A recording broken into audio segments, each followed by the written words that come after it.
মুহাম্মদ সাল্লাল্লাহু আলাইহি ওয়াসাল্লাম। জানো উনি কে?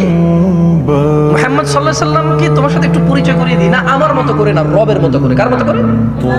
তুমি বলবে জিন্দা, কেউ বলবে মুর্দা, কেউ বলবে উপস্থিত, কেউ বলবে অনুপস্থিত, কেউ বলবে নূর, কেউ বলবে মাটি, কেউ চেয়ার খালি রাখবে, কেউ পরিপূর্ণ রাখবে। না, তোমার মতো আর আমার মতো করে দাও। মুস্তাফা সাল্লাল্লাহু আলাইহি ওয়াসাল্লামকে রবের মতো করে তোমাকে একটু বুঝাই। দেখো তো, পুরো পৃথিবীতে আর মানুষ 10 লক্ষ মানুষ মিলে র্যালি করবে, 10,000 কোটি টাকার স্টেজ করে ঈদে মিলাদুন নবী পালন করবে। দেখো তো রব যেভাবে সম্মান করে তাকে পার করতে পারবে কিনা। দেখো রব কিভাবে সম্মান করেছে রাসূলকে সাল্লাল্লাহু। দেখো মুহাম্মদ সাল্লাল্লাহু আলাইহি ওয়াসাল্লামকে আল্লাহ সুবহানাহু ওয়া তাআলা বলছে, কে বলছে? কার রব? আল্লাহ। কার রব? সবার, যিনি প্রতিপালন করে সবকিছুকে, যিনি পালন। লা ইলাহা ইল্লাল্লাহ।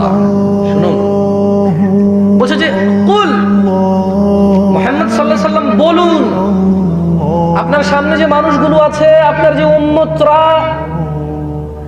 এদেরকে বলুন, ইন কুনতুম তুহিব্বুনাল্লাহ,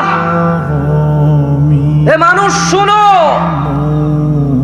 মহিলা এবং পুরুষ শোনো, তুমি কি তোমার রবকে ভালোবাসো? আমরা কি ভালোবাসি?